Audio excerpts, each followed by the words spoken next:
월가는 왜 비트코인을 이때 사기 시작한 걸까요? 우선 그 월가라고 말씀을 주셨으니까 우리가 24년 1월에 비트코인 ETF 승인이 됐으니까 ETF 자금 유입 현황에 대해서 한번 좀 보면 좋을 것 같아요. 24년 출시 첫 해 같은 경우가 약 350억 달러가 유입이 됐었거든요. 그래서 ETF 역사상 최대급의 흥행을 했다라고 이제 저희가 볼 수가 있고요. 25년이 이제 가격이 좀 조정되는 시기였는데 그때도 약 220억 달러, 그래서 조정에도 이제 사들였다, 월가가 사들였다라고 저희가 표현을 또 할 수가 있을 것 같고요. 그리고 26년 1월 기준으로 했을 때 약 700억 달러, 그래서 정말 이제 좀 빠르게 증가하고 있다라고 볼 수가 있을 것 같고요.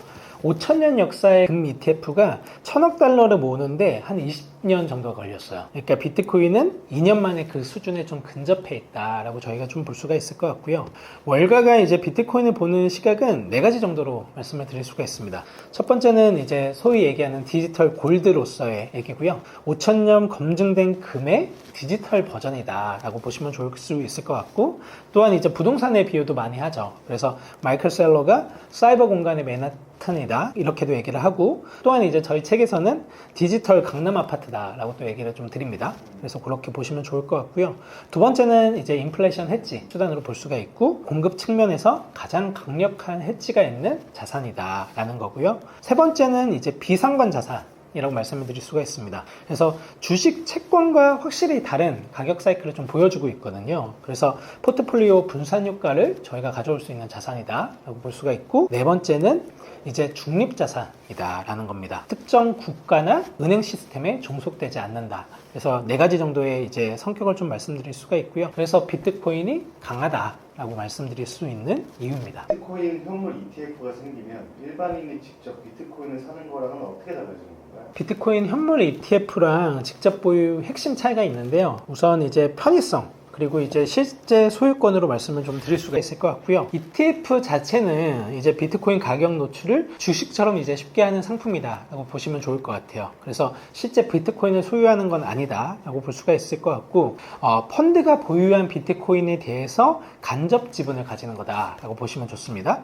그래서 직접 보유는 좀 다르죠. 이 지갑의 비트코인을 직접 가지고 완전히 이제 소유하는 거. 그래서 소위 얘기하는 Not Your Keys, 또 Not Your Coin에 대한 거를 실현하는 거라고 좀 보시면 좋을 것 같고요. ETF는 이제 기존 증권사 그리고 브로커리지 계좌에 한국 증권사도 이제 해외 주식 계좌들이 좀 있잖아요. 그런 것들 보시면 좋은데 주식처럼 이제 사고 팔 수 있다라고 보실 수가 있고요. IRA 그리고 퇴직연금, 연기금에도 쉽게 편입되는 부분들이 있다라고 보실 수가 있을 것 같습니다. 직접 보유는 어떻게 하냐면 소위 얘기하는 이제 해외 거래소들을 좀 이용해서 거래소에서 사서 이제 지갑으로 옮기는 작업들을 좀 하는 거고요. 기술적인 지식들이 조금은 필요하다라고 말씀을 좀 드릴 수가 있습니다. ETF 같은 경우는 이제 연간 관리 수수료가 조금 발생을 하는데 주요 상품들은 0.25% 정도가 있거든요. 근데 최근에는 이제 초기이다 보니까 고객 유치랑 일부 프로모션으로 좀 낮게 형성되어 있는 부분들이 있다라고 보실 수가 있을 것 같고요. 직접 보유는 이제 매매 시에는 거래소 수수료가 조금 발생하지만 장기적으로 홀딩하면은 거의 비용이 없다라고 좀 볼 수가 있을 것 같아요. 결론적으로 저희는 그런 것 같아요. 현물 ETF는 월가 기관들이 대량으로 사는 이유처럼 접근성을 좀 극대화한 상품이다라고 볼 수가 있고요. 또한 이제 진짜 비트코인 철학, 탈중앙화, 또 자기 주권에 맞는 비트코인을 좀 보유하려면 개인 지갑에 보유하는 것도 하나의 좋은 방법이다라고 좀 말씀드릴 수 있습니다. 미국은 이제 비트코인을 기축자산으로 다루고 있습니다. 이유가 뭐라고 보시나요? 네, 다른 나라들은 이제 달러를 보유하고자 하는 것들이 되게 흐름이 많은데, 미국 내에서는 이제 달러 시스템에 대한 경계가 당연히 있죠. 당연히 그럴 거라고 생각하고요. 달러가 가치가 조금씩 높고 있다는 거를 가장 잘 느끼는 거는 당연히 미국일 거라고 생각을 합니다. 그렇기 때문에 저희가 이제 그 시장에서도 보면 경제학에서 대체재와 보완재라는 개념이 있잖아요. 그래서 누구는 이제 비트코인이 달러를 대체할 거다라고 얘기를 하시는데, 저는 그렇게 생각하지 않고요. 비트코인은 달러를 보완할 거다라고 생각을 합니다. 그래서 가치를 저장하는 자산이다 라는 거죠. 그리고 디지털이죠. 1분 만에 오디시 가능하고요. 그래서 비트코인이 가치를 저장하는 수단이라고 제가 얘기를 드렸는데, 가치를 저장하는 대표적인 수단이 기존에는 금이었죠. 미국에서 금이었는데, 이 금을 미국이 포트녹스라는 공간에 보유를 하고 있거든요. 그래서 미국이 포트녹스의 금을 보관한 게 정확히는 이제 1937년도부터예요. 그래서 보시면 이제 1937년 1월에 1월 23일에 첫 금이 이제 도착을 합니다. 그리고 36년에 미국의 재무부가 해안 도시에 있던 금을 내륙으로 옮기기 위해서 다 포트녹스를 이렇게 지어요. 그리고 거기에 이제 금을 보관하기 시작한 거고 26년 현재까지 금이 89년째 같은 장소에서 보관이 되고 있는 겁니다. 그래서 이제 최근에 이제 트럼프 대통령이 이런 얘기를 했어요. Time to physically audit Fort Knox라는 얘기를 한 거죠. 89년 동안 보관되어 있던 금을 실사를 하겠다라는 얘기를 한 거고요. 제가 이랜드라는 회사에 좀 다녔었거든요. 그래서 매년마다 재고 실사를 합니다. 저희가 파는 이제 상품들이 있잖아요. 옷도 있고 신발도 있고 용품도 있고 한데 이거를 맞춰보는 거죠. 전산상의 재고와 실제 재고를 맞춰보는 과정을 하는 건데 1년 단위로 해도 전혀 좀 맞지가 않아요. 수량도 맞지 않고 퀄리티가 좀 망가져 있는 상품도 있고 그래서 편차가 큽니다. 그러면 우리가 한번 생각을 해보는 거죠. 89년째 금을 모아둔 이 포트녹스의 금이 제대로 있을까라는 거고요. 이 의미는 뭐냐면 포트녹스에 금이 제대로 없을 거다라는 얘기를 트럼프가 하고 있는 겁니다. 그래서 이 금을 비트코인으로 대체해야 된다라는 얘기를 꺼낸 거다라고 그 말한 거에 대한 실제 의미를 저희가 생각하면 좋을 것 같고요. 그래서 미국이 비트코인을 비축 자산으로 하고 있다라는 걸 저희가 좀 알 수가 있고요. 또 하나 이제 오른쪽에 보시면 최근에 이란이랑 미국이 전쟁을 할 때 이란이 통행료를 이제 비트코인을 수용했다라는 걸 보실 수가 있을 거예요. 그래서 비트코인이 비축 자산인과 동시에 통행료로 결제를 하는 수단, 국가에서 허용한 결제 수단이 되고 있다라는 거거든요. 그래서 비트코인의 정말 좋은 흐름들이 가격적으로는 우리가 좀 놓칠 수 있지만 실제적으로는 이런 것들이 만들어지고 있다라는 거를 저희가 좀 볼 수가 있습니다. 기관과 국가가 들어온다는 게 비트코인한테 어떤 의미인가요? 더 안전해진다는 건지 아니면 더 리스크가 있는 건지 어떻게 보시나요? 네, 기관과 국가가 들어온다라는 의미는 정말 맞고요. 근데 그럼에도 불구하고 아직 그 인식 자체가 많이 올라오지 않은 부분들이 있습니다. 그러니까 미국처럼 모든 국가들이 비트코인을 그렇게 생각하고 있는 건 아니고요. 독일 같은 경우도 24년에 보면은 비트코인을 비싸게 사서 싸게 팝니다. 기업도 샀다가 파는 경우들이 있고요. 기관도 팔고 심지어 국가도 팔 수가 있는 거죠. 제가 이제 독일 정부 사례를 얘기를 했는데 이거 보면 재밌는데 24년 1월에 독일의 연방범죄수사국에서 영화 불법 이제 스트리밍 사이트 무비2K라는 곳이 있어요. 여기서 5만 개의 비트코인을 압수를 합니다. 그래서 압수를 하고요. 24년 6월, 7월에 거쳐서 매도해요. 대부분 매도를 하고요. 평균 57,900달러 수준에서 다 매도를 합니다. 그리고 나서 비트코인이 24, 25년에 10만 달러가 넘게 올라가죠. 그래서 우리가 볼 때 이 국가 자체도 비트코인을 정말 이제 쉽게 파는 경우들이 있다라는 겁니다. 또한 작년 같은 경우에 비트코인을 재무 전략으로 하는 기업들이 되게 많이 생겼거든요. 현재도 190개 정도가 있는데 이 중에 모든 기업들이 비트코인을 오래 들고 가는 것은 아닙니다. 그래서 중간중간 비트코인을 파는 기업들이 계속 많이 나오고요. 그래서 우리가 봐야 될 거는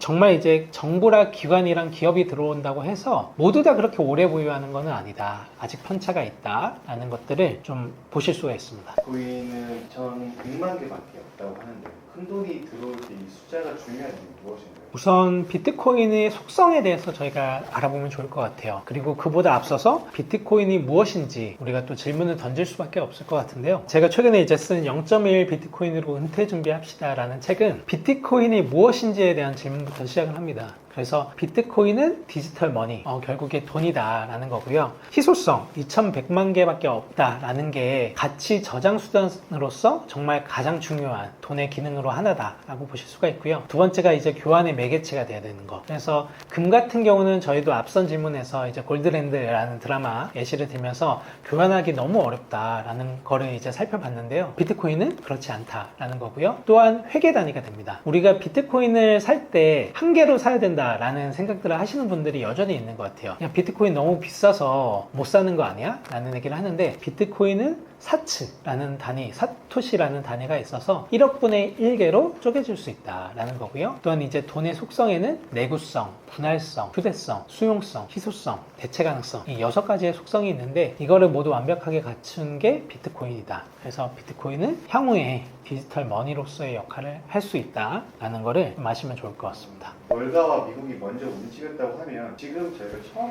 이걸 보고 계시는 처음 공부하게 된 50대 이상 분들은 이미 늦었다고 생각할 수도 있을 것 같은데 어떻게 보시나요? 우선 너무 늦지 않았다. 전혀 늦지 않았다라고 생각이 하고요. 생각보다 그리고 많은 비트코인을 보유하지 않아도 된다라는 좀 말씀을 드리고 싶어요. 그래서 처음 공부하는 50대라면 정말 은퇴를 염두에 두고 하실 텐데요. 정말 늦지 않았다. 그리고 생각보다 많은 비트코인을 보유하지 않아도 된다라는 겁니다. 0.1 비트코인으로 은퇴 준비합시다 라는 책이잖아요. 15년 동안 비트코인을 잘 모아서 65세가 됐을 때 내가 50살이면 은퇴를 한다고 했을 때 필요한 비트코인이 몇 개일까 라는 관점으로 쓴 겁니다. 15년 동안 비트코인을 모은다는 관점이거든요. 그래서 중요한 거는 저축하는 습관과 깔고 앉는 힘이다 라는 겁니다. 지금 같은 때 오히려 비트코인을 더 잘 모을 수가 있거든요. 그래서 그 관점을 가지시면 너무나 좋고요. 이 책 자체가 40, 50대 분들을 위한 은퇴 설계 책이니까 꼭 읽어보시면 좋을 것 같다라고 생각합니다. 비트코인이 위험해지지 않을까 이런 얘기가 하는데 어떻게 보십니까? 우선 비트코인을 개인 지갑에 보관한다고 하면은 개인 키만 스스로 잘 통제하면 비트코인은 누구도 이제 강제로 빼앗기 어려운 자산이다 라고 보시면 좋을 것 같고요. 중앙 서버나 은행 계좌가 없기 때문에 정부가 압수하려면 이 개인 키를 확보해야 됩니다. 근데 개인 키가 노출되지 않는 이상 그 누구도 압수하기 어려운 자산이다 라고 보시면 좋고요. 또한 반대로 우리가 그런 생각할 수 있죠. 한국은 그래도 법치주의가 작동하는 민주공화국이잖아요. 그래서 정부가 자의적으로 이제 재산을 몰수하려면 입법, 국회 입법에서 사법부 심사라는 절차를 거쳐야 되는 겁니다. 그래서 정말 이제 아까 우리가 독일의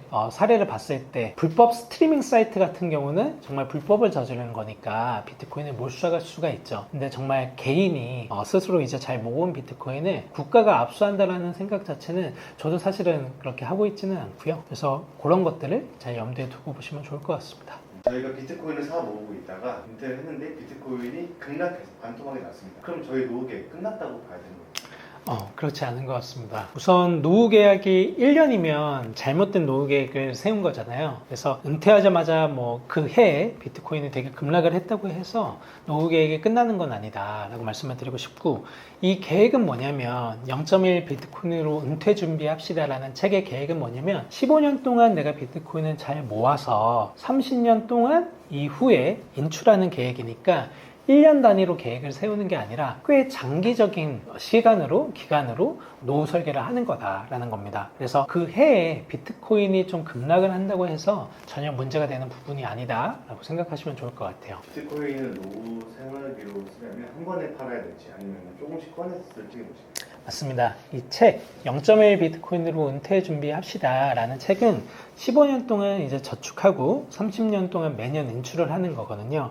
그래서 4% 룰이라고 했을 때는 4%, 8% 룰이라고 했을 때는 8%를 이제 인출을 하는 거니까 조금씩 내가 비트코인을 꺼내서 쓴다라고 생각하면 좋을 것 같아요. 그래서 한 번에 파는 게 아니라 내가 모은 비트코인을 조금씩 꺼내서 쓰는 부분이다 라고 생각하시면 좋습니다. 폭락장의 불안함에 또 억지로 팔게 될 수도 있는데 현금은 따로 갖고 있어야 할까요? 우선 당연히 현금을 들고 있을 필요가 있다라는 말씀을 드리고요. 비율은 사실 좀 잘 모르겠어요. 왜냐면 이거는 사람마다 생활 수준이 다 다르기 때문에 그 금액 자체에 대해서 말씀드리긴 좀 어려울 것 같고요. 비트코인을 투자한다, 저축한다라고 했을 때는 유통기한이 긴 돈을 확보하거나 또는 내가 매월 넣을 수 있는 돈을 활용하는 게 가장 좋다라고 이제 말씀을 드릴 수가 있을 것 같아요. 왜냐면 그렇지 않으면 작년 같은 때 사서 올해 파는 일이 생기는 경우들이 있습니다. 그래서 폭락장에 오히려 비트코인을 더 사야 되는데 폭락장에 비트코인을 파는 경우들이 생겨나는 거죠. 그래서 현금을 따로 갖고 있거나 내가 유통 기한이 긴 돈으로 비트코인을 이제 저축하고 투자하는 것들이 되게 필요하다 얘기를 하는 거고요. 그래서 저희가 적립식 투자라는 방법을 추천을 많이 드리는 거고, 내가 투자할 수 있는 거 그리고 비트코인을 저축할 수 있는 돈의 유통기한을 최대한 길게 확보할 수 있는 것들이 필요하다라는 말씀을 드려봅니다. 비트코인을 팔지 않고 담보로 돈을 빌려서 쓸 수도 있나요? 이렇게 은퇴 자금으로 이게 된다고 하면 되게 좋을 것 같은데. 우선 미국에서는 이런 상품들이 꽤 많이 나와 있고요. 스트라이크라는 앱에서도 가능하고요. 그리고 싱가포르 같은 회사에서도, 싱가포르에 있는 금융회사에서도 가능합니다. 그래서 싱가포르에 제가 아는 곳이 한 군데 있는데 거기서는 고액 자산가들만 좀 상당히 하는 부분들이 있어요. 그래서 5개 정도 비트코인을 보유하고 있는 분들만 대상으로 해서 이런 LTV, 담보대출을 하는 곳들도 있고요. 그래서 비트코인을 담보로 잡고 현금을 빌린다라는 것 자체는 당연히 최근에도 꽤 많은 국가에서 일어나고 있는 부분들이다 라고 볼 수가 있고, 스트레티지 셀러 회장 자체가 비트코인이 이제 디지털 크레딧이 되고 있다. 그러니까 신용이 된다라는 얘기를 하고 있잖아요. 그래서 비트코인 자체가 신용 상품으로서 담보대출 역할들을 하고 있다라고 볼 수가 있고요. 이 책에서도 사실 나옵니다. 제가 쓴 파트가 아니기는 한데요. 핵심 원칙 중에 하나는 LTV 비율 자체를 30% 정도로 설정해가지고 청산 위험이 없이 좀 관리하면서 이제 활용하는 것들도 나와 있습니다. 그래서 비트코인이 디지털 크레딧으로 여겨지고 있기 때문에 이런 일들이 가능하다라고 볼 수가 있습니다. 비트코인으로 담보대출 받는 금액에 리스크가 있어 보이기도 하고 담보라고 하니까 네. 와닿는 게 좀 다른데요. 뭐 장단점이 따로 있을까요? 우선 당연히 청산될 수가 있다. 비트코인을 맡겼을 때 비트코인이 크게 하락하면 청산될 수가 있다라는 거고요. 그래서 약 그 LTV 비율 자체가 뭐 70% 정도를 잡았을 때 약 15% 정도 뭐 30% 정도 하락하면은 청산이 되잖아요. 그래서 그런 것들이 되게 리스크한 부분들이 있다라고 하는 거고요. 그래서 이 책에서는 자체는 LTV 비율 자체를 30% 정도만 잡아라 라고 또 나와 있습니다. 제가 쓴 파트는 아니기는 한데 그런 것들은 좀 유의해서 보시면 되게 좋다고 말씀을 좀 드려보고 싶습니다. 거래소에 비트코인을 그냥 두면 노후자금으로 안전하게 보관된다고 봐야 되는 건가요? 우선 좀 차이가 있다라고 말씀을 드리고 싶습니다. 그래서 가장 확실한 거는 앞부분에서도 말씀드렸지만 개인 지갑에 두는 게 가장 확실하고 안전한 방법이다라고 말씀을 드릴 수가 있을 것 같고요. 한국의 이제 거래소 같은 경우도 해킹을 당하기도 하고 여러 가지 이제 문제들이 있는 경우들이 많이 있거든요. 그래서 그런 것들을 좀 보시면 좋을 것 같고 그럼에도 불구하고 한국에서의 이제 소위 얘기하는 탑3 거래소는 좀 안전하게 인식되는 것들은 있는 것 같습니다. 그래서 그런 것들을 좀 주의해서 보시면 좋을 것 같고 그럼에도 불구하고 내가 정말 오랫동안 뭐 5년, 10년, 15년, 20년 들고 갈 비트코인이다 라고 좀 장기적으로 생각하는 비트코인을 내가 들고 있다면 그런 것들은 개인 지갑에 보유하는 것도 좀 추천드리는 편입니다. 나중에 비트코인을 팔거나 자녀에게 증여할 세금은 무엇부터 확인해야 될까요? 우선 비트코인을 매도하고 증여한다 라고 했을 때 좀 체크해야 되는 리스트들이 좀 있는데요. 결론부터 좀 말씀을 드리면 언제, 누구에게, 어떤 가격으로 이제 내가 증여를 하냐라는 게 되게 중요한 부분이다라고 말씀을 드릴 수가 있을 것 같고요. 현재 이제 아직 정해진 건 아니지만 한국에서 이제 가상자산을 과세하는 시행일이 27년 1월로 얘기가 좀 많이 되고 있죠. 그래서 가상자산 소득은 기타 소득으로 분류가 됩니다. 그래서 세율이 22%, 그래서 연간 기본 공제가 250만 원 정도 되는 수준이다라고 볼 수가 있고요. 매도시 세금이 이제 양도소득세 뭐 이제 잡히는 부분들이 있습니다. 또한 가상자산의 취득가액이 되게 중요한데요. 그래서 내가 언제 얼마로 샀냐라는 겁니다. 그래서 소위 이제 한국에 계신 분들이 해외 거래소도 상당히 많이 이용하고 계시거든요. 그래서 그런 것들을 잘 기록해 두는 것도 되게 좀 필요하다라는 거고요. 실제 매수한 가격이랑 27년에 만약에 과세를 한다고 하면 26년 12월 31일 자정 기준으로 더 높은 금액을 취득가액으로 인정을 해줍니다. 그래서 이거를 좀 잘 알고 계시면 좋을 것 같아요. 또 하나는 뭐냐면 이제 증여에 대한 부분인데요. 증여 재산에 대한 공제 항도가 있습니다. 배우자에 대해서는 10년간 이제 6억 원을 이제 비과세로 하고요. 성인 자녀는 5천만 원, 그리고 미성년 자녀는 2천만 원이 있습니다. 그래서 이 절세 메커니즘이라고 한다면 증여세는 결국에 증여 시점의 가치로 확정이 됩니다. 그래서 이후의 상승분은 자녀의 자산인 거죠. 그래서 증여 가액을 고정하는 효과를 가지려면은 내가 언제 시점에 증여를 하냐, 이게 되게 중요한 포인트다라고 좀 보시면 좋을 것 같고요. 그래서 무슨 정확한 되게 100% 정확한 이제 해법은 없지만 이런 포인트들을 내가 고려해서 설계를 하는 게 되게 중요하다라는 말씀을 좀 드려봅니다. 그렇다면 이제 절세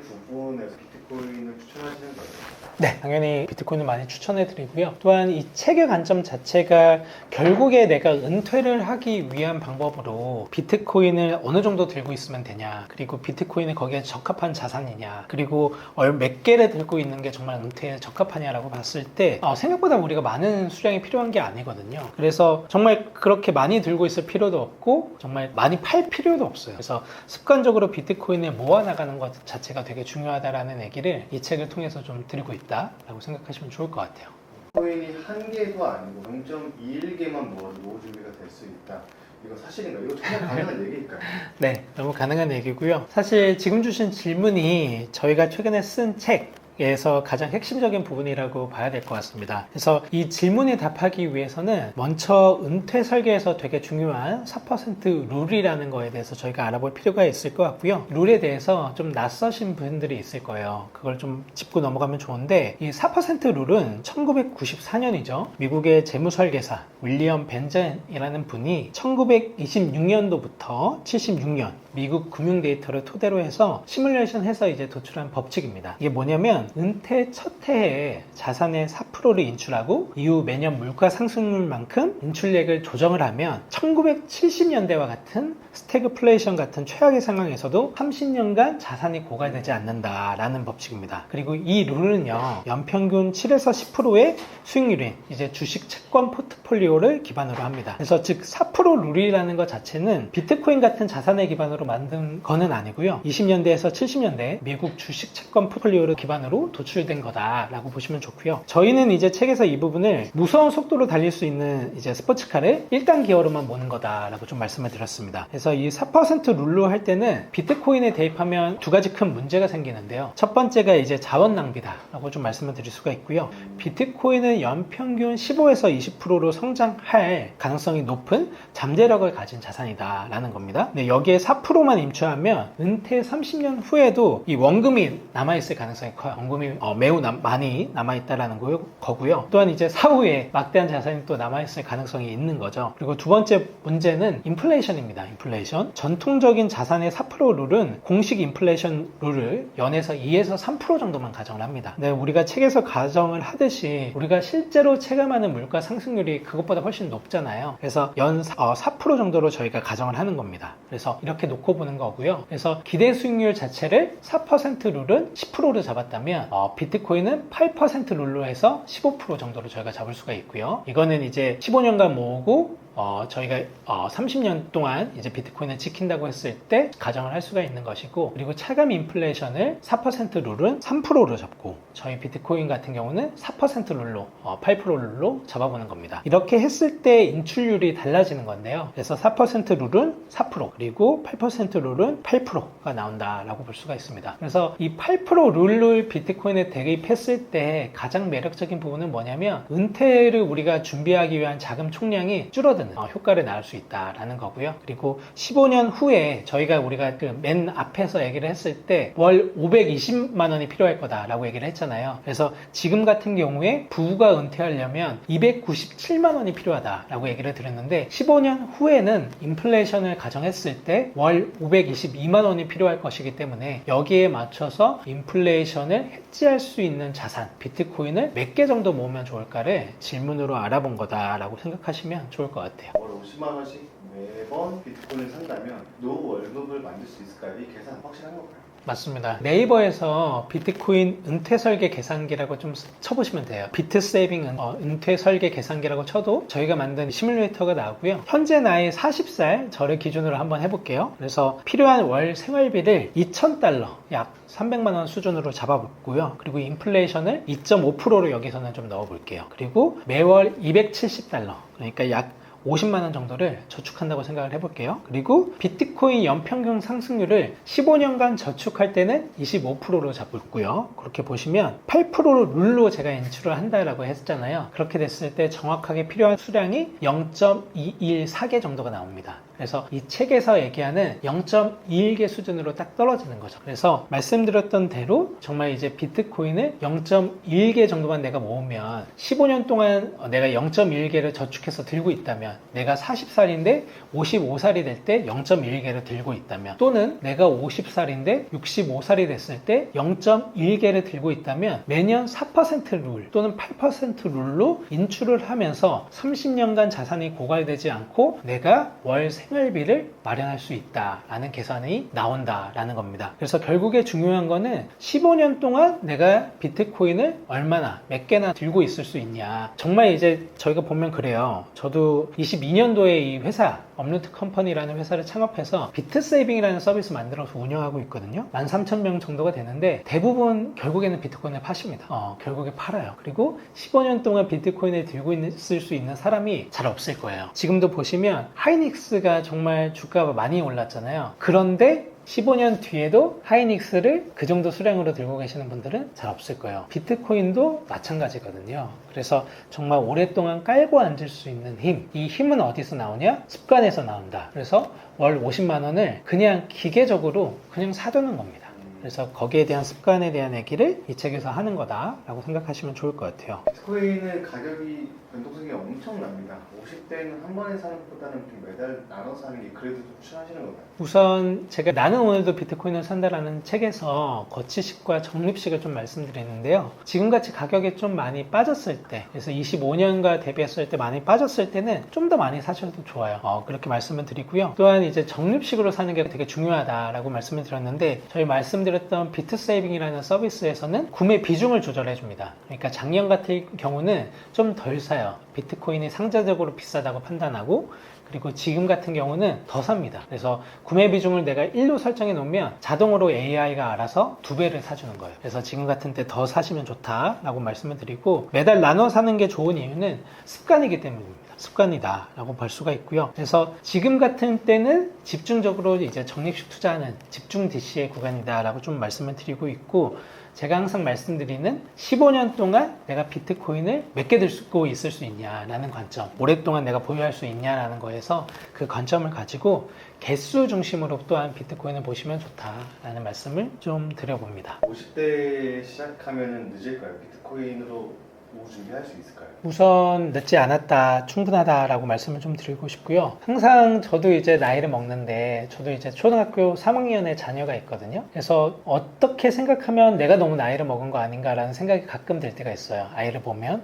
근데 그럼에도 불구하고 늦지 않았다고 생각합니다. 저는 항상 늦었다고 생각할 때가 오히려 시작하기 좋았던 것 같아요. 무엇이든지. 그래서 지금 내가 혹시나 노후 준비가 좀 불안하신 분이라면 지금 시작하시면 돼요. 그래서 항상 늦지 않았다 라고 생각하고 좀 바라보시면 좋을 것 같습니다. 내가 사면 떨어지고 팔면 오르고 이런 변동성 너무 무섭고요. 그리고 비트코인이라는 게 여전히 도박이라는 생각도 많이 있고요. 오래 들고 가려면 뭘 알아야 버틸 수 있을까요? 우선 그런 말씀 좀 드리고 싶어요. 제가 이 시장에 들어온 거는 2017년도이고, 그리고 저희 AI 기반의 비트코인 적립식 투자 서비스를 런칭한 거는 커뮤니티로 먼저 시작했던 건 21년, 그리고 서비스로 런칭한 건 22년이거든요. 시간이 좀 됐죠. 그래서 이 시장에 제가 좀 머물러 보니까 그게 중요한 것 같아요. 쓸데없는 거를 그만 보는 게 좀 중요하다. 오히려 양질의 정보와 지식을 확보하는 게 되게 중요하다라는 겁니다. 그래서 지금 같은 시기에는 소음을 좀 줄이는 것도 중요해요. 그래서 너무 많은 정보와 지식을 내가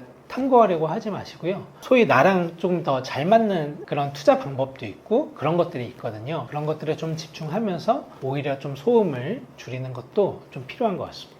리플 같은 알트코인 좀 한국에서 유명하잖아요. 이런 거에 대해서 어떻게 생각하시나요? 우선 비트코인은 희소성을 기반으로 설계된 디지털 머니다라고 생각하시면 좋을 것 같고요. 이더리움, 리플, 솔라나는 나머지는 다 사용성 이다라고 보시면 좋습니다. 그래서 어떤 게 더 인프라적으로 많이 깔릴까라는 거를 봤을 때 더 많이 유틸리티, 사용성을 확보할까가 알트코인들의 이 가치를 높이는 거다라고 생각하시면 좋아요. 그래서 비트코인과 알트코인은 다른 개념으로 이해를 하시면 좋습니다. 그래서 그렇게 보시면 되고요. 또한 제가 항상 말씀드리고 싶은 거는 그래요. 노후는 저희가 노후랑 은퇴를 이 책으로 말씀을 드리잖아요. 그러다 보니까 실패하면 안 되는 것들이 큰 것 같아요. 절대 좀 실패하지 않고 모으고 결국에는 좀 문제가 없어야 되는 것들이 노후 설계에서는 되게 중요한 부분들이 있다. 그래서 비트코인을 좀 강조해 드리는 이유가 거기에 있다라고 생각하시면 좋습니다. 실제로 한 달에 50만 원만 투자하고 계시지는 않을 것 같은데 실제로 얼마나 투자하시고 그리고 금이나 주식이나 ETF나 다른 포트폴리오로 같이 보완하는 방법은 없는지 궁금합니다. 우선 그 금액적으로는 그래도 그것보다 좀 많은 양을 좀 투자하고 있다라고 말씀을 드릴 수 있을 것 같고요. 비트코인만 투자하고 있냐라고 하면 사실 저도 그거는 아니고 비트코인은 저는 저축의 수단으로 보고 있고 비트코인과 관련된 기업들에도 조금 일부 투자하는 것들이 있습니다. 그래서 그렇게 보시면 좋고요. 그리고 최근에 좀 관심 있는 금융 상품들 STRC랄지 이런 상품들도 되게 좀 재밌게 보고 있습니다. 스트레티지에서 발행한 이제 우선주거든요. 그래서 연구 우선주인데 이런 상품들도 좀 재밌게 보고 있어서 좀 폭넓게 보고는 있고 그럼에도 불구하고 제가 항상 드리고 싶은 말씀은 내가 가장 잘 아는 거에 투자하는 거라고 좀 생각을 하고 있어서 제가 가장 잘 아는 분야들에 저는 좀 집중하고 있다라는 말씀을 좀 드려봅니다. 안녕하세요. 업로드 컴퍼니 강승구 부대표입니다. 비트코인을 제대로 알리고 많은 분들이 비트코인을 스마트하게 적립식으로 모을 수 있도록 하는 업을 하고 있고요. 한국경제TV와 비트코인 스쿨이라는 교육 프로그램도 진행을 하고 있습니다. 최근에 딜사이트 경제TV에서 매주 월요일에 또 인사를 드리고 있기도 하고요. 저희가 비트세이빙이라는 AI 기반의 스마트 디지털 자산 적립식 투자 서비스를 22년부터 이제 런칭해서 운영을 하고 있습니다. 저희 고객분들이 13,000명인데 많은 분들이 이제 비트코인을 몇 개 정도 모으면 적당하냐라는 질문들을 또 많이 주고 계세요. 그래서 거기에 대한 답을 제가 최근에 이제 펴낸 0.1 비트코인으로 이제 은퇴 준비합시다 라는 책을 공동으로 책을 써서 이제 나왔거든요. 그거 한번 읽어보시면서 거기에 대한 답을 좀 같이 알아보면 좋을 것 같습니다. 부부 노후 생활비가 월 300만 원 가까이 필요하다는 기사를 봤는데요. 국민연금만으로는 부족한 걸까요? 얼마나 부족한 걸까요? 네, 좀 많이 부족할 것 같은데요. 최근에 이제 국민연금연구원 기준으로 봤을 때 부부 적정 노후 생활비가 약 297만 원이라고 합니다. 또한 이제 지역별로 당연히 편차가 있겠죠. 그래서 서울 수도권 거주를 한다라고 봤을 때는 약 330만 원, 그러니까 좀 30만 원 정도의 차이가 있다라고 보실 수가 있을 것 같고요. 그래서 국민연금을 부부가 합산으로 수령한다라고 했을 때 저희가 낙관적으로 가정했을 때 월 200만 원 정도가 됩니다. 그러니까 매월 부족분이 90만 원에서 한 130만 원 정도가 된다라고 생각을 하실 수가 있을 것 같고요. 진짜 무서운 거는 따로 있죠. 인플레이션이고요. 지금의 290만 원이라는 게 현재 가치이다라고 보실 수가 있고 15년 뒤로 저희가 가정을 해볼게요. 그래서 15년 뒤에는 같은 생활의 수준을 유지하는데 월 522만 원 정도가 필요합니다. 그래서 그때 부족분은 월 300만 원 이상으로 폭증한다라고 보실 수가 있어서 국민연금만으로는 당연히 좀 부족하다라고 보시면 맞을 것 같습니다. 예금은 원금이 지켜진다고 생각하는 데가 있었습니다. 지금도 아니라는 생각이 드는데 물가가 너무 많이 올랐어요. 이거 어떻게 보시나요? 아까도 첫 번째 질문에도 제가 말씀드렸지만 진짜 무서운 거는 인플레이션이에요. 그래서 지금의 297만 원이라고 얘기했던 게 현재 가치일 뿐이다 라고 보시면 되고요. 15년 뒤에는 같은 생활의 수준을 유지하려면 월 522만 원이 필요하다고 말씀을 드렸고요. 저희가 0.21 비트코인으로 은퇴 준비합시다 라는 책을 썼다고 했잖아요. 그래서 책이 던지는 이제 4가지 문제인식이 있습니다. 첫 번째가 이제 국민연금의 구조적 한계고요. 저희 13페이지에도 나오는데 대다수가 국민연금에 의존하고 있지만 그 국민연금만으로는 노후 생활비를 충당하기 어렵다는 것이 문제의 핵심이다. 그래서 인구 절벽 그리고 미래 세대의 부담이 증가되는 것들 이런 것들을 저희가 너무 잘 알고 있는 부분일 것 같고요. 두 번째 제가 성실함의 배신이라고 좀 표현을 했습니다. 책에서 열심히 저축을 해도 통화량 팽창에 따른 화폐 가치 하락 속도를 노동소득 그리고 기존 연금이 따라잡기가 너무 힘들다라는 겁니다. 옛날에는 저희가 저축을 하면 부자가 될 수 있다고 생각을 했었는데 지금은 아닌 것 같아요. 그래서 이제 사람들이 투자를 하거나 나가서 이제 투기까지 하는 현상들이 벌어지고 있는 것들. 그래서 성실함의 배신이라는 표현을 좀 넣었고요. 세 번째가 이제 노인 빈곤의 그림자다라고 넣었습니다. 이 노인 빈곤율이 OECD 순위 기준으로 할 때 한국이 1위예요. 노인 빈곤율이 정확히 데이터적으로 39.7%가 나오거든요. 그리고 65세 이상 고용률이 37.3%입니다. 이것도 OECD로 봤을 때 최고 수준이거든요. 그래서 준비되지 않은 장수가 축복이 아니라 생존 게임이 되는 경우들이 있다. 그래서 정말 이제 팍팍한 시대를 저희가 좀 살고 있다라는 얘기를 드릴 수가 있을 것 같고요. 네 번째, 이 가치 저장 수단의 부재. 라고 좀 볼 수가 있을 것 같아요. 현금 저축이나 저수익 연금 상품으로는 구매력 보존을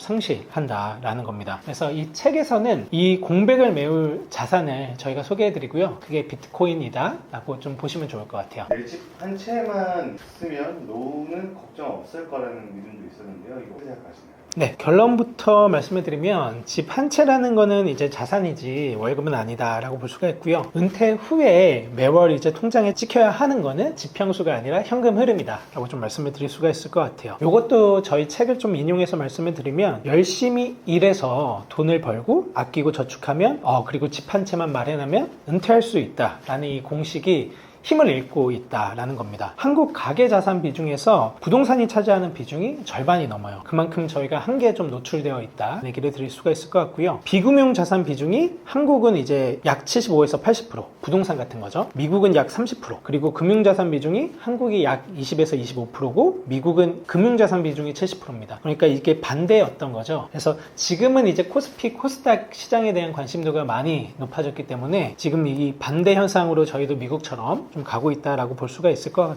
같은데요. 그래서 기본적으로 책에 나와 있어 제가 말씀드렸던 게 부동산은 희소하지만 움직이지 못한다. 그래서 매매에 수개월이 걸리고 거래 비용이 크다라는 좀 말씀을 드렸었고요. 자산 자체는 뭐 몇십억이 되는데 몇백만 원 쓸 돈이 없는 그런 현상들이 이제 생길 수가 있는 거죠. 그래서 보유 자체도 비용을 이제 낳는다라는 걸 좀 말씀을 드렸는데 재산세, 종부세, 관리비 이런 것들을 고려했을 때 부동산에 너무 많이 투자하는 것도 지금은 좀 리스크가 되는 부분들이 있다라는 겁니다. 그래서 은퇴 준비라는 거는 질문을 얼마나 모을 것인가에서 어떤 자산에 담아서 구매력을 지킨 것인가로 좀 바뀌면 좋다라고 좀 말씀을 드렸고요. 그래서 이 책에서는 그 대답을 역시나 마찬가지로 비트코인으로 좀 말씀드리는 부분들이 있다라고 보시면 좋을 것 같습니다. 금은 이제 안전자산이라는 말을 많이 하는데요. 비트코인과 금 여전히 비교되는 자산이라고 보시나요? 네, 금과 비트코인이 많이 비교되고 있는데 왜 자꾸 비교될까라고 얘기를 드리면 결론부터 그냥 말씀을 드리면 둘 다 정부가 마음대로 찍어낼 수 없는 자산이기 때문이다 라고 보시면 좋을 것 같아요. 근데 이제 노후 현금 흐름 관점에서 보면은 둘이 좀 전혀 다른 성격을 지니는 걸로 좀 알 수가 있고요. 우선 이 두 가지의 자산은 가치 저장 수단이라는 Store of Value 시장 자체에 묶여요. 그래서 이 좋은 가치 저장 수단이 갖춰야 되는 요건들이 4가지 정도가 있다라고 합니다. 첫 번째가 희소성이고요. 두 번째가 유동성, 세 번째가 이동성이고 네 번째가 이제 규제 독립성이다 라는 겁니다. 금이랑 비트코인을 좀 비교해서 표로 제가 이제 만들어 놨는데 금 같은 경우는 이제 지각에 한정되어 있잖아요. 근데 비트코인은 이제 코드로 2100만 개가 한정된 자산이다 라고 볼 수가 있을 것 같고요. 원화의 금이랑 비교했을 때는 그래서 금이랑 비트코인이 훨씬 더 희소하고 가치 저장 수단으로서 각광을 받는다 라고 보시면 좋을 것 같아요. 그렇기 때문에 인플레이션 해지 수단이다 라고 좀 말씀을 드릴 수도 있는 거고요. 금 같은 경우는 이제 역사가 오래됐죠. 5000년 역사로 검증된 자산이고요. 비트코인은 여전히 좀 신생 자산입니다. 16년 정도 된 자산이고요. 이 4가지를 동시에 충족하는 자산이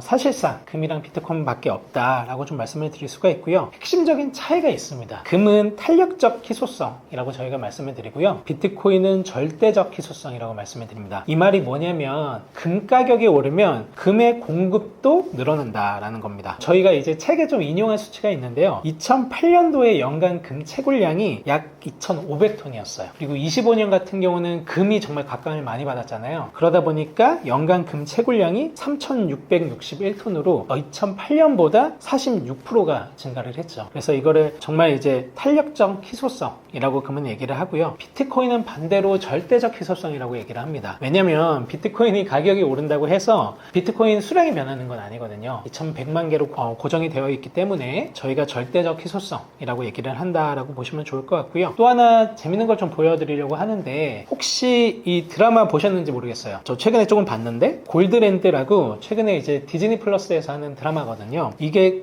좀 재밌는데 1톤짜리 금괴를 현금으로 바꾸는 법 해가지고 이제 리스에 올라온 걸로 봤는데 1톤이든 100톤이든 돈으로 못 바꾸면 쓰레기일 뿐이라고 이렇게 나오더라고요. 그래서 되게 재밌는데 이 드라마의 그 과정이 나와요. 주인공이 이제 10kg 금괴를 발견하고 현금화하는 과정이 나오거든요. 그래서 10kg 금괴는 국제시장에서만 거래가 됩니다. 그래서 고가 상품이라서 국내 금은방에서는 거의 취급을 안 해요. 그래서 한 번에 이제 내가 10kg 금괴를 들고 가면은 즉시 이제 경찰이랑 국세청이랑 추적을 받을 수가 있는 거죠. 그리고 세공증명서, 출처증명이 없으면 이제 아예 사지를 않습니다. 그래서 주인공 일당들이 현금화하는 과정이 나오는데 새벽에 이 서울 변두리에 작은 금은방 세공사를 찾아갑니다. 그래서 세공사가 이런 대형 금괴는 처음 본다라고 얘기를 하고 이 주인공이 할머니 유산이라고 거짓말을 하거든요. 그리고 세공사가 눈치를 채고 작업비를 평소에 3-4배로 요구를 합니다. 그렇게 되고요. 그리고 주인공 일행이 이제 서울, 경기, 인천 일대에 30에서 40곳 정도의 금은방을 돌아다녀요. 그리고 한 곳당 100g에서 300g만 팔아치웁니다. 한 번에 1kg를 팔면은 의심을 받기 때문이죠. 그래서 판매 구체적인 어려움도 이 드라마에 나오는데요. 가격을 일단 후려칩니다. 금은방 주인들이 출처를 의심하면서 국제 금시세의 60% 정도 수준으로만 사요. 그리고 이심과 거절을 하죠. 야, 요즘 이런 금이 많이 들어오네. 신분증 좀 볼까요? 그리고 세금 계산서 끊어줄까? 라고 오히려 이런 질문을 막 쏟아집니다. 그리고 아예 대놓고 경찰에 신고한다라는 것도 있고요. 그래서 이렇게 봤을 때 정말 금을 생각보다 팔기가 너무 어렵구나 라는 거를 이제 생각해 볼 수가 있어요. 비트코인은 그렇지 않죠. 정말 이제 좋은 돈은 해적이 원하는 돈이다 라는 말이 있는데요. 비트코인은 그렇습니다. 해적이 원하는 돈이다 라고 보시면 좋을 것 같아요. 그래서 비트코인은 국가에 종속되지 않고요. 특정 기관의 서버에 의존되지 않고 누구의 정치적 판단으로도 동결되거나 압류할 수 없는 자산임과 동시에 현금화하기에 너무나 좋은 자산이다 라고 보시면 좋을 것 같아서 금보다 비트코인이 월등한 이유를 저희가 이 드라마 보면은 확실히 좀 알 수가 있습니다. 그러면은 이제 현금이나 예금 말고 금 하고 있다가 물가가 계속 오르면 금 사야 된다고 하고 있다가 이제는 그냥 넘어갔다고 생각하면 어떻게 보시나요? 일단 물가 자체를 한번 저희가 좀 점검을 하고 가면 좋을 것 같은데요. 제가 이 책에 인용한 통계인데 저도 이제 이 책을 쓰면서 통계를 찾아보다가 좀 재밌었습니다. 1970년도에 짜장면 값이 얼마인 줄 아세요? 잘 엄두가 안 나는데 100원이라고 합니다.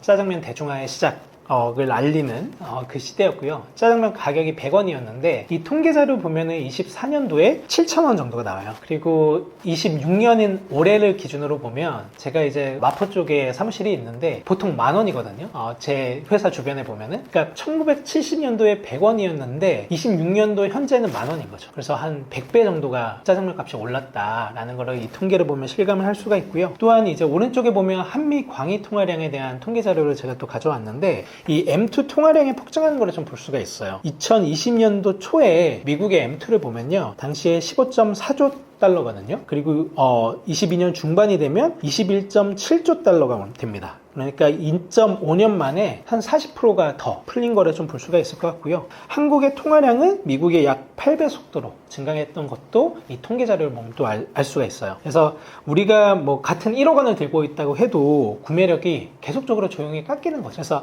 앞서 말씀드렸던 은퇴 설계의 관점으로 볼 때 이 화폐를 계속 들고 있으면 정말 이제 은퇴를 준비하기 어려운 지점들이 많다라는 걸 좀 볼 수가 있을 것 같고요. 그래서 인플레이션 시대에 현금이랑 예금 대신 왜 비트코인을 봐야 되는지가 이 문제, 인플레이션의 문제 때문이다 라는 걸 좀 볼 수가 있을 것 같고요. 그래서 이제 탄생한 게 비트코인이다. 이게 정말 이제 세이빙 테크라고 저희가 좀 얘기를 했는데요. 책에서 보시면 장기적으로 구매력을 보존하고 상승시키는 저축 수단이다 라고 하고 있습니다. 드리고 있고요. 그래서 인플레이션에 잠식되지 않는 저축 통장이자 중앙은행이 임의로 공격을 늘릴 수 없는 자산이다 라고 표현이 되어 있는데요. 그래서 비트코인 같은 경우가 그런 거예요. 그래서 옛날에는 정말 우리가 저축을 하면 부자가 된다고 얘기를 했지만 지금은 이제 저축을 하면 부자가 될 수 없는 시대가 됐기 때문에 비트코인을 저축하는 게 대안이다 라는 얘기를 이 책에서 좀 드리고 있다 라고 생각하시면 좋습니다. 50대가 노후 대비로 매달 남는 돈을 모은다면 예금 말고도 어떤 선택지를 봐야 할까요?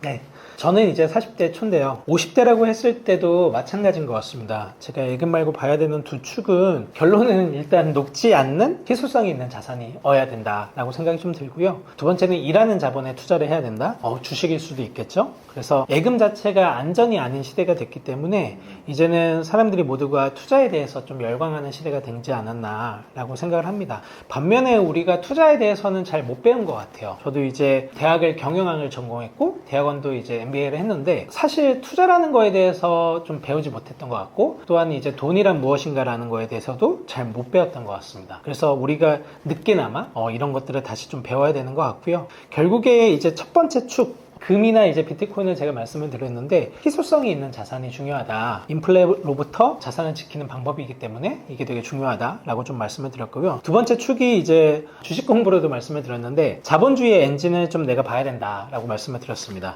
워렌 버핏이 했던 유명한 말이 하나가 있는데요. 주식을 투자하는 거는 전 세계 똑똑한 사람들을 매달 월급을 안 푼 안 주고 고용하는 일이다라고 얘기를 했습니다. 그래서 저도 그렇게 생각합니다. 제가 투자하는 회사는 저보다 뛰어난 사람들이 있는 곳에 투자한다라고 생각을 해요. 그래서 사실 이번 주에 또 스페이스 X IPO가 또 예정되어 있는데 정말 이제 이 세계를 바꾸는 기업도 있고 기업가들도 있잖아요. 그런 곳에 내가 채용을 하거나 채용이 되었거나 또는 내가 그러지 않았음에도 불구하고 투자할 수 있다는 거는 이 자본시장에서 가능한 정말 어떻게 보면 혜택이라고 볼 수가 있을 것 같거든요. 그래서 정말 기업들을 공부하고 투자에 대해서 공부해야 되는 이유가 거기에 있다라고 좀 볼 수가 있다고 생각을 합니다. 그래서 50대라고 했을 때 또 40대라고 했을 때 지금도 역시 늦지 않았기 때문에 투자에 대해서 또 기업에 대해서 그런 것들을 많이 공부해야 되는 필요성이 있다라고 생각합니다. 네, 그런 질문들을 제가 좀 많이 받는 것 같아요. 비트코인을 사고 싶은데 지금 좀 많이 늦은 것 같다. 라는 얘기를 하시는 분들이 좀 많이 계시고요. 그리고 노후 설계에 있어서 반면에 또 불안함을 나타내시는 분들도 있고요. 그래서 이 책을 쓴 이유는 뭐냐면 비트코인을 사는 것 자체는 절대 늦지 않았다라는 얘기를 좀 드리고 싶고, 생각보다 우리가 노후를 설계한다고 했을 때 많은 양의 비트코인이 필요한 게 아니다라는 얘기를 좀 드리고 싶습니다. 자산을 증식하는 방법에는 여러 가지가 있겠지만 저는 이제 저와 같이 평범한 사람들이 비트코인 저축으로 부자가 될 수 있다고 생각을 합니다. 저희가 이제 비트세이빙이라는 서비스 하고 있다고 말씀을 드렸잖아요. AI 기반으로 좀 이제 똑똑하게 비트코인을 잘 모아주는 서비스인데 이 서비스를 시작한 게 6년 전입니다. 그리고 이제 5년이 됐고 13,000명 정도 고객분들이 계신데요. 그 중에 한 95% 정도 분들이 수익을 거뒀습니다. 그래서 그게 저희가 가장 자랑스러워하는 부분인데, 이번 책은 그래요. 이 서비스를 운영하면서 저희가 많은 분들께 어느 정도의 비트코인을 들고 있으면 좋냐라는 질문들을 되게 많이 받았어요. 근데 생각보다 많은 숫자가 필요하지 않다는 거, 은퇴 설계를 기준으로 할 때 우리가 15년 뒤에 0.1개의 비트코인을 들고 있다면 우리의 은퇴가 생각보다 가능하다는 얘기를 좀 드리고 싶습니다. 그래서 제가 드리고 싶은 말씀은 오히려 주변을 좀 신경 쓰지 마라. 소음을 꺼두고 내가 목표한 비트코인을 잘 모으면서 잘 저축하면서 현생을 살면 된다. 그게 이제 비트코인이 주는 자유함이다 라는 얘기를 좀 드려봅니다.